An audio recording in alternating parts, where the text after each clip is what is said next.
আজকে আমি গরু মাংস রান্না করব। এদিকে আমি 3 কেজি গরু মাংস নিয়েছি, দিয়ে দিলাম মরিচের পাখি। জালটা একটু বেশি দিতে হয় গরু মাংসের ভিতরে।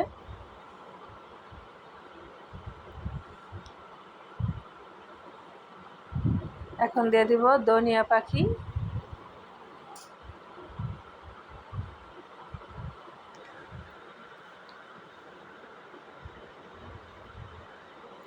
এখন দিয়ে দিব হলুদের পাখি,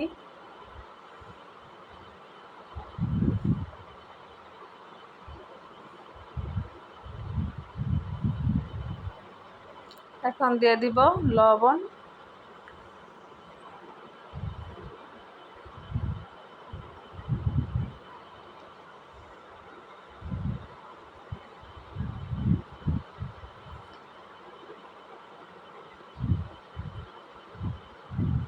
এখন পেঁয়াজ দিয়ে দিলাম, 1 কাপ পেঁয়াজ দিয়ে দিলাম।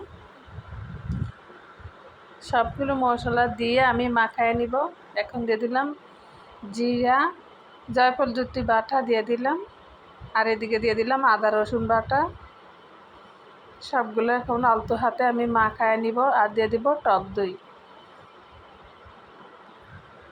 দিয়ে দিলাম। সবগুলোকে আমি আলতো হাতে মাখায় নিব। রেসিপি ভিডিওটা কেমন লাগছে প্লিজ আপুরা ভাইয়ারা সবাই লাইক দিবেন, শেয়ার করবেন, কমেন্ট করে জানাবেন কেমন লাগছে গরুর মাংস রান্না। এটা হচ্ছে কুরবানির গরুর মাংস। আজকে আমার বাসায় অতিথি আসবো দেখা, তাই এখন আমি রান্না করলাম।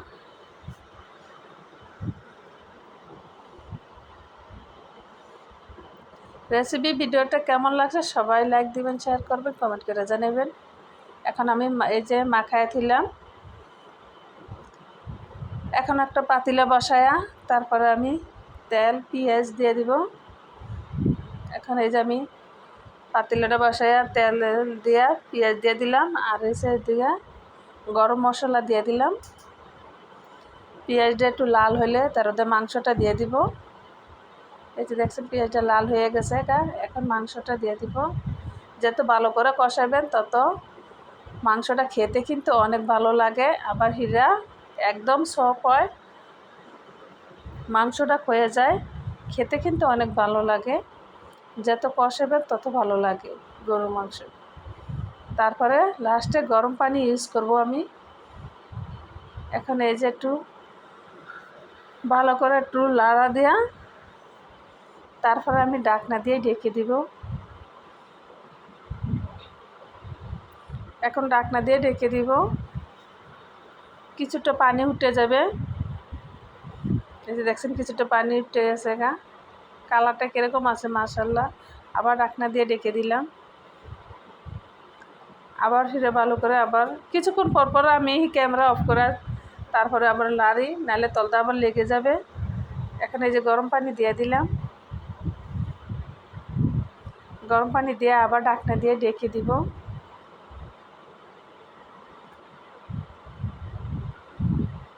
এখন ঢাকনা দিয়ে আবার ঢেকে দিলাম। এখন দিয়ে দিব গরম মশলা, কালা জিরা পাখি দিয়ে দিব।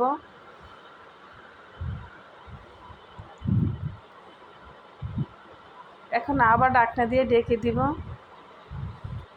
মাংসটা কিন্তু একদম সফট হয়, এরকম করলে ঝটপট হয়ে গেল আমার গরুর মাংস রান্না। কালারটা কীরকম আছে কমেন্ট করে জানাবেন, আর রান্নাটা কীরকম হয়েছে সবাই কমেন্ট করবেন, লাইক দিবেন, শেয়ার করবেন প্লিজ আপুরা। যেখান থেকে আমাদের রেসিপি ভিডিওগুলো দেখেন সবাই লাইক দিবেন, কমেন্ট করে জানাবেন, বেশি বেশি করে শেয়ার করবেন।